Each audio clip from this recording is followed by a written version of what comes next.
Welcome to the INFOWARS Nightly News. I'm David Knight. It's Monday, February the 3rd, 2014, and here are our top stories.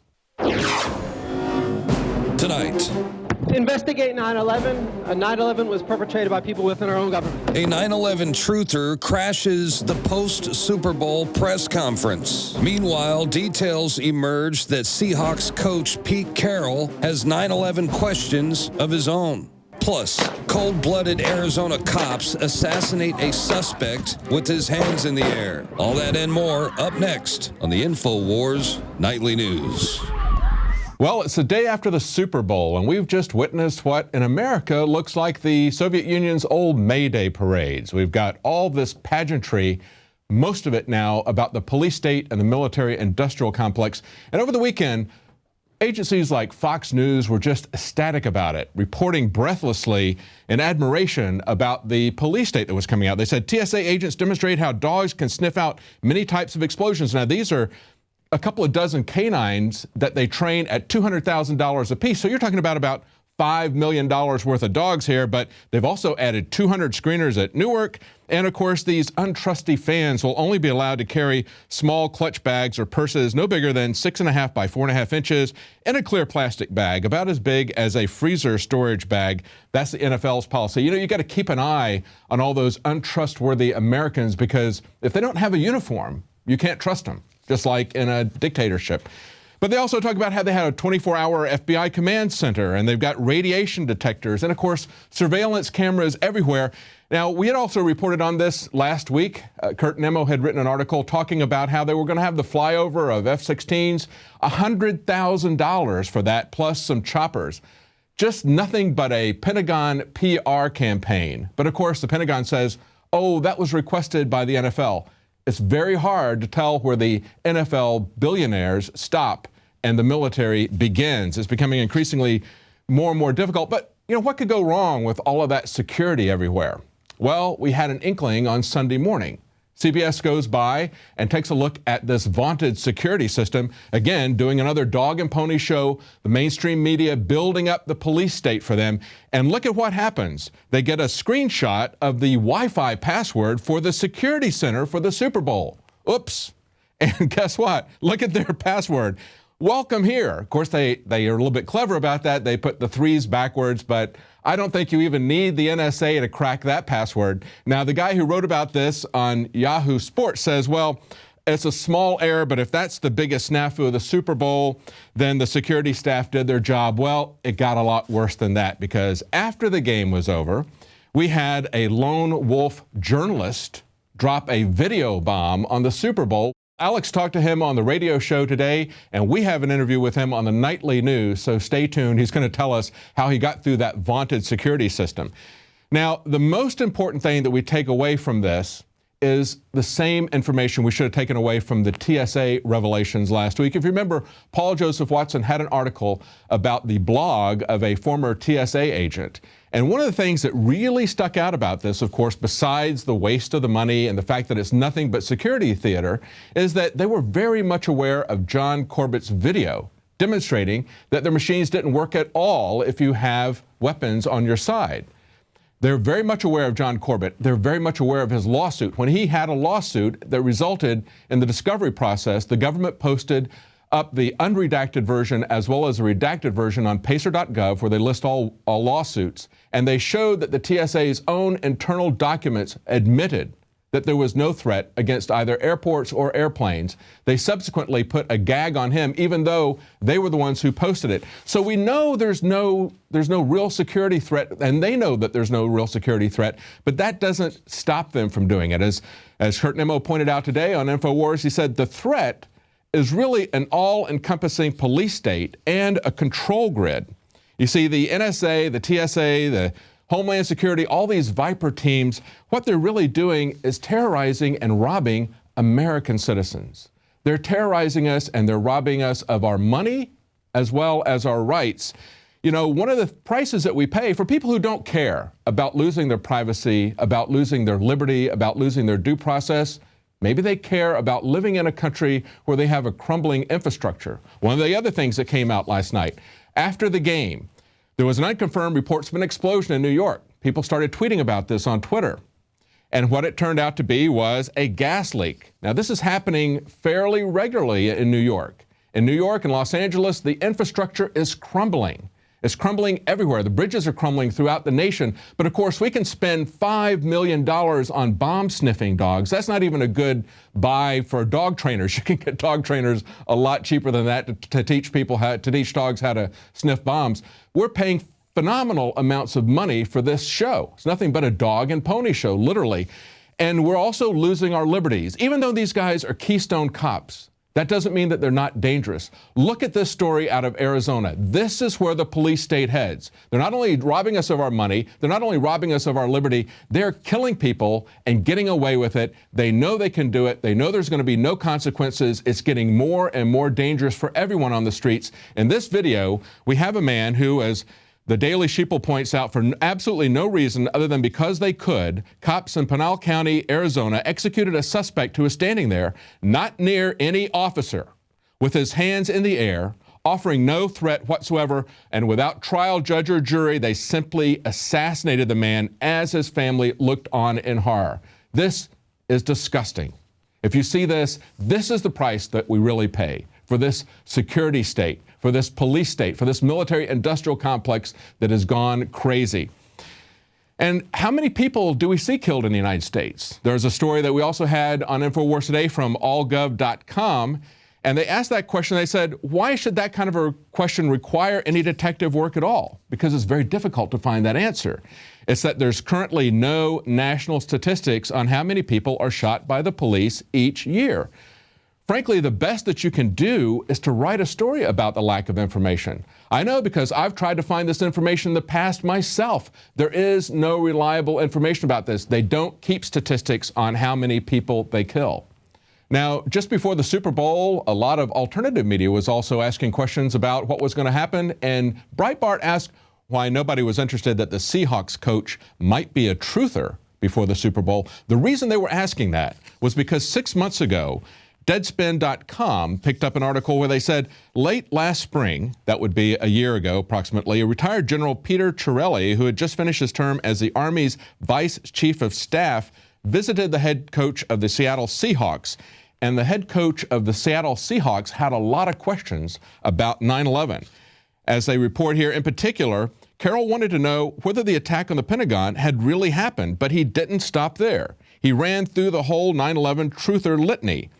And according to Ricky Ellison, a former NFL linebacker who now runs the Missile Defense Advocacy Alliance, he was the one who introduced Carroll to the former general. He said, every 9/11 conspiracy theory you can think of, Pete asked about it. And apparently the meeting ended not on very good terms.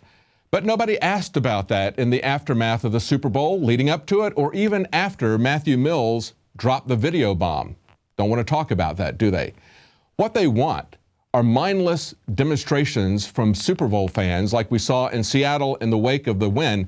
Paul Joseph Watson points out the decadence of Seahawks fans running riot after a Super Bowl victory.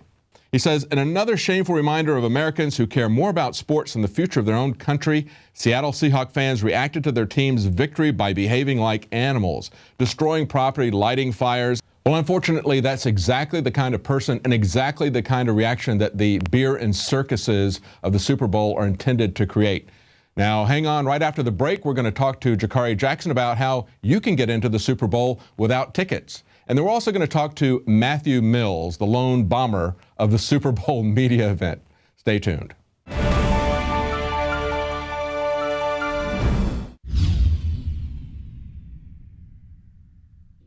Symbols are powerful, and the globalists have hijacked the symbols of America. They've turned them into their own symbols. Well, we are restoring the idea of the true republic, not the counterfeit globalist empire, by promoting the icon George Washington and others. That's why we're rolling out an 100% made in America line of incredible pro-liberty apparel. We are repopularizing liberty We are helping fellow Americans rediscover what made this country great. We are the spirit of 1776. We are 1776 worldwide. We are all brothers and sisters in arms in the animating contest of liberty in the long march towards humanity's ultimate destiny of freedom. Visit madein1776.com today and vote with your dollars to promote truly made in America, high-quality products, and promote the ideals of liberty. Alex Jones here to tell you about how you can help spread liberty worldwide while also enjoying what I have found to be the best tasting 100% organic coffee on the planet. For more than a decade, my favorite coffee has come from the high mountains of southern Mexico, where the Chiapas farmers grow their unique shade-grown Arabica beans. We have now managed to secure these sought-after beans in a highly customized blend. Discover and try a bag of the Patriot Blend 100% organic coffee at InfoWarsLife.com. This coffee gives you a long, smooth pick-me-up for hours without the headaches and heartburn that so many other coffees give me personally. Hands down, this is my favorite coffee, and it's taken us years to secure connections directly to the Chiapas Mexican farmers. Drop by the site today, order a bag or two, and I don't think you're going to be disappointed. Available in original or with our immune support infusion blend. You will be supporting a free press, all the while enjoying a truly great-tasting cup of my favorite coffee. Available at InfoWarsLife.com.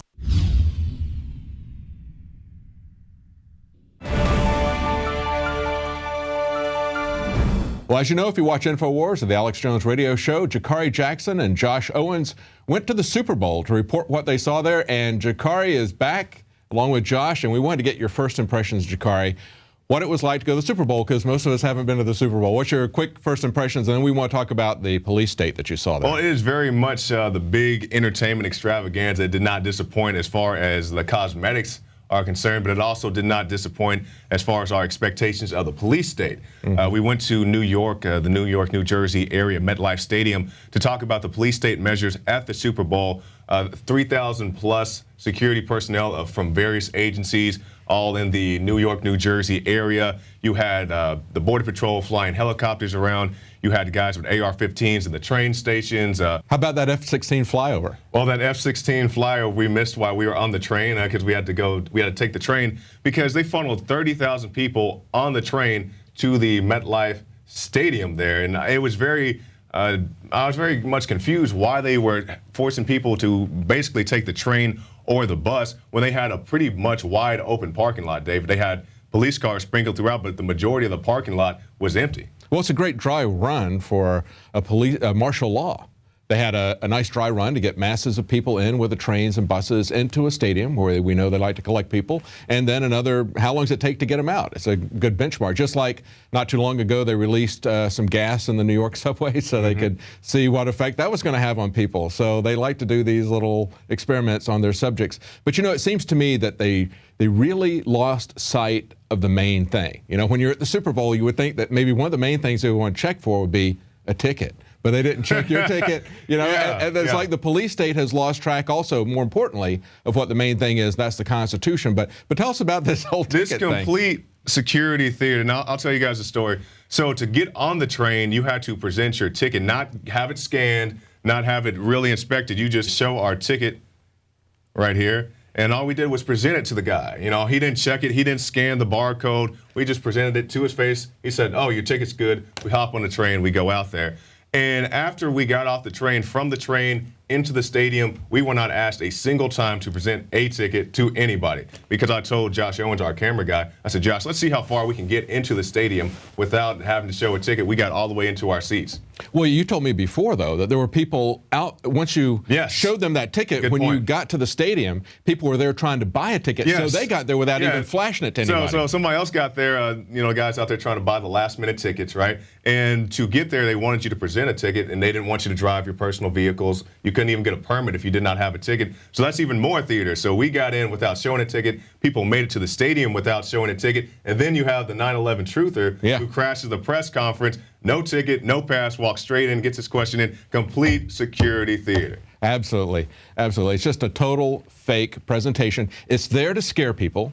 It's there to impress people. They're going to spend hundreds of thousands of dollars. It's a success, David, because nobody got blown up. You know, there's no shooting, mass shooting. So they're going to take this as a great success. They're going to do this bigger and better every single year. But what's scary about it isn't just the cops showing off their canines that they spent $200,000 a piece to train, but you got the military out there spending massive amounts of money just to impress the American people with military might. Why? Because they're going to roll that out against us. I mean, we can continue to see the military used domestically here against us. They're going to bring it back because it's all about money. Just like one last thing, you said when you went to the airport, they just turned off the TSA scanners. Because there was such a massive influx of people, you know, of course, people going home from the Super Bowl. So we went through the TSA check, and I was going to opt out like I always do. They said, oh, you don't have to opt out because the scanner's off. You can walk straight through. You can leave your shoes on, too. Just amazing. Yeah. Totally phony. We'll be right back after the break with an interview with Matthew Mills. He's the guy who got in without a ticket and went right up to the MVP desk, took the mic away from the MVP of the NFL,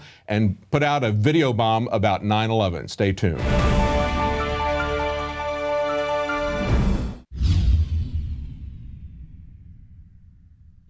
My friends, Alex Jones here to tell you about some of the most important information concerning you and your family's health. Radiation levels have more than doubled in the last 60 years in the Northern Hemisphere from all of the nuclear testing and radiological accidents. Radioactive contamination is now in most of the food supply. There's only two ways to avoid this. Move south of the equator or properly protect your thyroid with nascent iodine. Looking to protect my family, I've done deep research. Nascent iodine is the purest, cleanest, absolute best form of iodine to protect yourself and your family. It's made right here in the USA, completely non-GMO. I searched out the best quality and now have developed a double-strength form of nascent iodine, exclusively available at INFOWARSLife.com. Nascent iodine is on record as one of the only safe ways to detox from fluoride poisoning. Survival Shield Nascent Iodine. Secure your super high-quality nascent iodine today at INFOWARSLife.com. That's INFOWARSLife.com.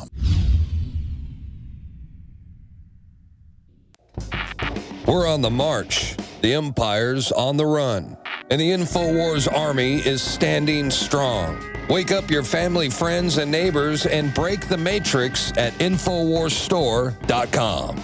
Learn the truth and spread the message of liberty with the world's most comprehensive collection of books and documentary films. Maintain a healthy metabolism and energize your body to perform at peak health with Survival Shield Nascent Iodine.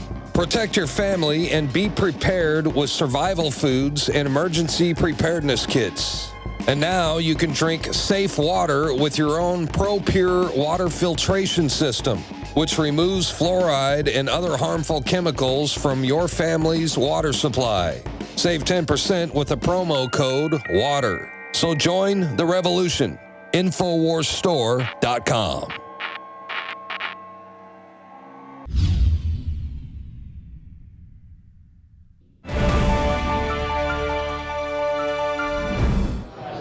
Investigate 9/11. 9/11 was perpetrated by people within our own government.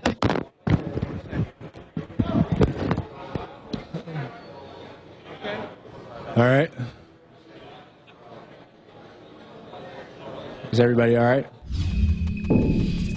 Well, as I mentioned earlier, there was a bomb at the Super Bowl, a video bomb. We had an independent journalist, Matthew Mills, drop a major information bomb at the Super Bowl at the press conference for the most valuable player.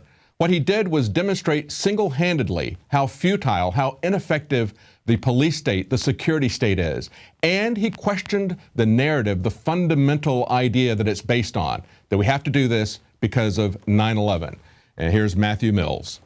Well, that was quite amazing what you did there at the Super Bowl. We've heard all of this stuff about all the security, the F-16s, we got $200,000 canine dogs, and yet you were able to get in and drop this video bomb on the MVP. That's kind of like going to the inaugural and getting up and leaning over and grabbing the mic of the president. Almost, yeah. Not quite, but yeah, almost. That's right. So with all this security, you were able to get in just by telling them that you were late. You were surprised at this, weren't you? You'd kind of believed the security would be tighter as well, didn't you?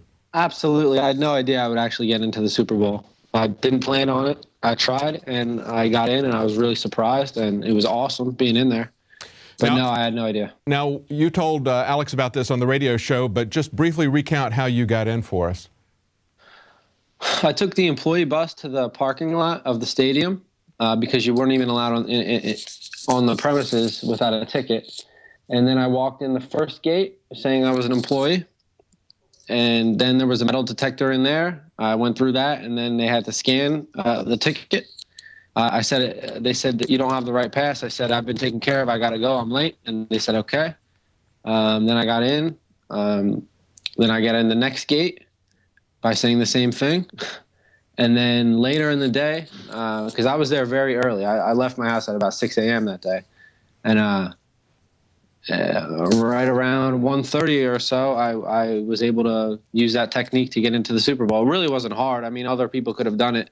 It's basically just shows the lack of real security they have. Absolutely. Their real job is to get people afraid, not to protect people, but to get them afraid. And you dropped really kind of a couple of bombs. Your presence being there showed people that there really isn't any effective security, that it's just simply theater.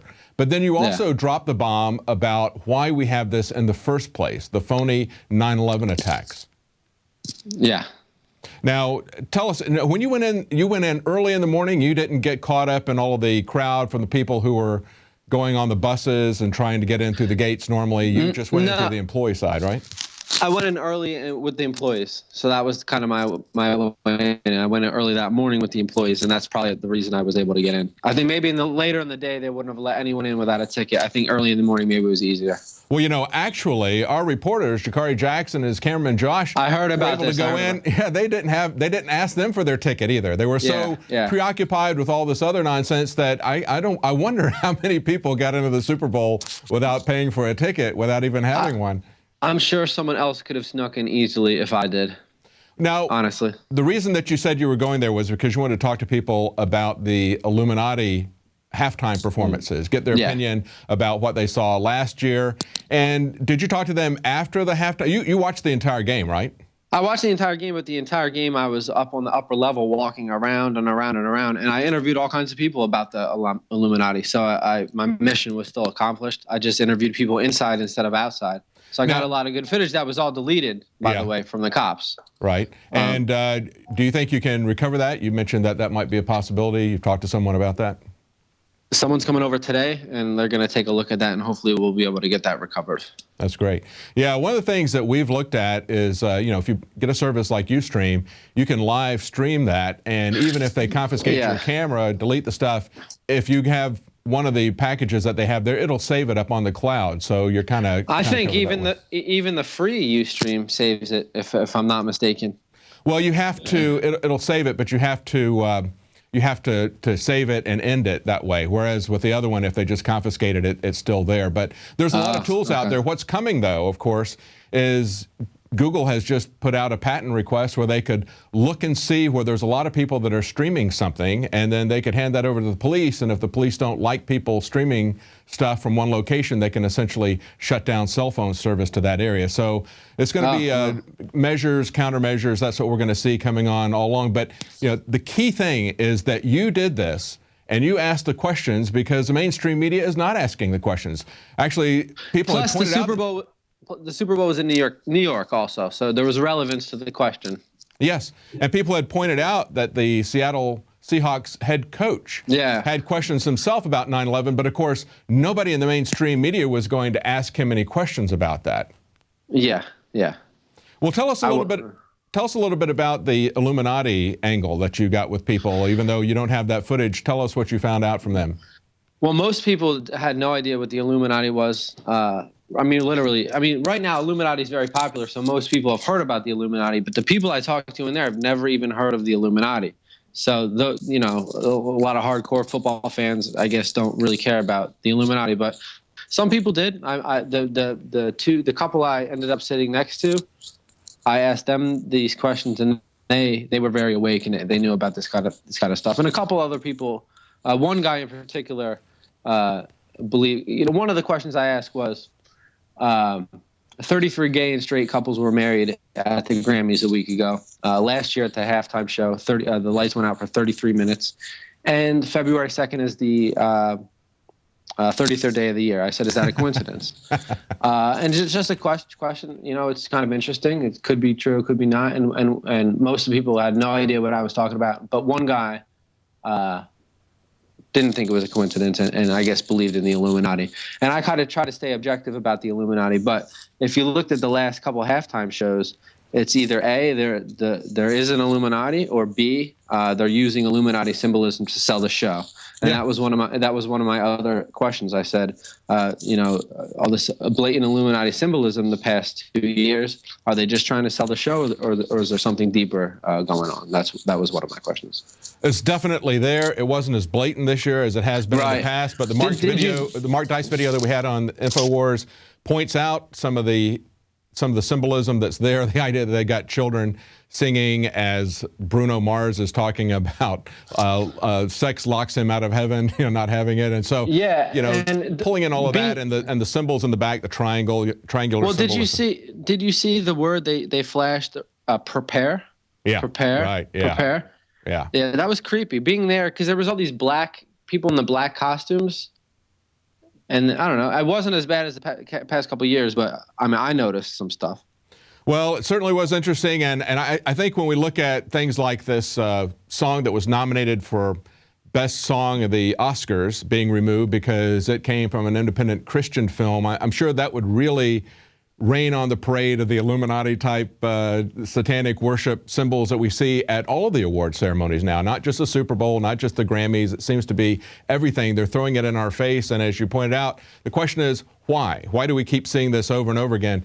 But you did a great job, Matthew, and one of the things I think that was most amazing was the fact that this MVP player who's just been out fighting with these massive guys on the football field, he seemed really startled and taken back, and he asked, is everybody okay? It was like you were some kind of a threat to him or something. So I don't know what he thought. Yeah. Well, you did a great job getting the information out there, and just your presence spoke volumes about what nonsense the security theater is at the Super Bowl. Thank you so much, Matthew, for your work. No problem. Thank you very much. Bye-bye. Bye-bye. Well, Matthew Mills did a great job of pointing out the obvious. Government cannot make you safe. They can get all the F-16s circling the Super Bowl. They can have all the dogs sniffing everybody, but they don't even check people for their ticket. And the other thing that he's pointing out is the false narrative of 9/11. Just as Dan Bidandi pointed out the idea of a false flag, now people may look at this and take another look at it. We've seen articles in the mainstream media that poke fun at the whole idea that 9/11 was a government-staged event in order to create a security state, as we now see happening. But at the same time, we've seen some of these same articles, even though they will dismiss that as nonsense, they will still talk about, well, you know, it's not as crazy as some people may think, because we have this thing called Operation Northwoods, where the government plotted to do exactly that in the early 1960s, using drone planes to fly them into skyscrapers and blame it on terrorist events so they could attack Cuba. Well, if you want to keep up with the news, if you want to understand why we're concerned about the police state, if you want to follow this information as it builds, a great way to keep current with the news, to understand what's going on. If you don't know anything about Operation Northwoods, if maybe you think that 9/11 was a real event, if maybe you think that the security state can protect you, sign up to Prison Planet TV, and you can share that information with your friends if you know about it. Up to 10 people can watch simultaneously at the same time, and it supports our operation. Well, that's it for tonight. We'll be back tomorrow at 7 Central, 8 p.m. Eastern.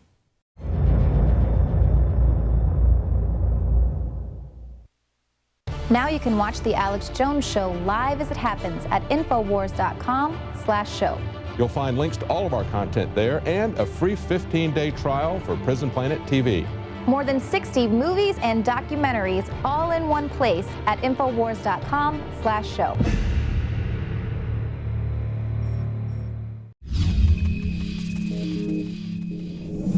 Over the past weekend, a group of thugs beat up a couple of hippies across the street from here.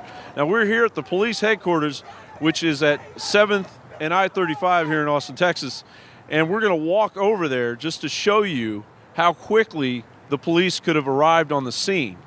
Had the police responded, they would have discovered what the mainstream media deems a hate crime. Except the lamestream media only reports such events when the races are reversed. They cower in fear over the prospect of reporting on racism that doesn't fit Obama's agenda to use race as a political weapon. It's actually taking longer. If we had just gone in a straight line, it would have taken a lot less time. Of course, police can go any direction they want. Just last week, Obama declared that he had been painted as a caricature by media exploring alternative viewpoints concerning the myriad of scandals President Obama is involved in. Clearly, we are reigniting a culture of racism in today's youth, brazenly evident in the barrage of black-on-white attacks deemed as the knockout game. Okay, here we are. Didn't take that long. Yeah, we sped the tape up a little bit, but I'm not winded. And all they had to do was jump in one of their many tax-paid-for cars over there and mosey on over here and break that up. And maybe the police aren't at fault. Maybe they didn't know about it. Maybe the thugs got away with the beatdown. Nobody called them. But the mainstream media has gone on to say that it was not a racial attack. It's just an attack because it was black on white. Now, when white's on black, it's racial. If white people beat up black people, it's a horrible racial incident, right? Horrible. And it's been happening in our country throughout the history of our country. Now, when black people beat up white people and another black guy, it's not a racial attack. It is. Why is racism coming back? I thought it went away 20 years ago. Why is it coming back? I mean, it always comes and goes. It likes to hang out, marinate, and then it comes back. But I think for the most part, people aren't really racist. It just seems that way. I mean, there's nothing I can do about the mainstream media. Stop watching, I guess. I don't. Oh, well, there you go. Yeah. Is it more interesting to you as a news viewer if it's white people on black people or black people on white people? I wouldn't say it's more interesting one way or the other. Well, they seem to think it is. Mainstream media seems to think it's a lot more interesting when it's white people on black people. Well, of course, it sells. Violence against anybody because of their race it's unacceptable. I don't even see why people think that way anymore. Mainstream media provides us with a divisive tone reverberating from the mouths of political leaders struggling to gain a foothold in popular opinion by the age-old technique of divide and conquer. In the words of George Orwell, ignorance is strength.